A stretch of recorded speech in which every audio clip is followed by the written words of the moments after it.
Gap up இந்த டெர்மினாலஜியை பற்றி இன்னைக்கு பார்க்கலாம்.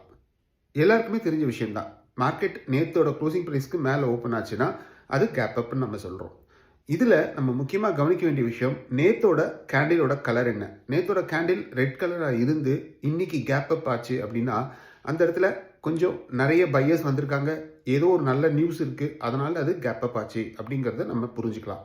அதே மாதிரி நேற்று ஒரு க்ரீன் கேண்டிலாக இருந்து இன்னைக்கு கேப் அப், அதாவது ஹைக்கு மேலே, நேத்தோட ஹைக்கு மேலே ஒரு கேப் அப் ஓப்பன் ஆச்சு அப்படின்னா அது வந்து சூப்பர் கேப் அப் அப்படின்னு நம்ம சொல்கிறோம். அங்கேருந்து ரெண்டு வாய்ப்புகள் இருக்குது. அந்த ஹைலேருந்து மேலே போகிறதுக்கான வாய்ப்புகள் அதிகமாக இருக்குது. அதே சமயம் அந்த ஹையை உடச்சி ஒரு நியூ லோ ஒரு 15 மினிட்ஸ் கேண்டிலில் வச்சுட்டாங்க அப்படின்னா கீழே வர்றதுக்கான வாய்ப்புகளும் அதிகமாக இருக்குது. அப்போ நம்ம என்ன பண்ணலாம்?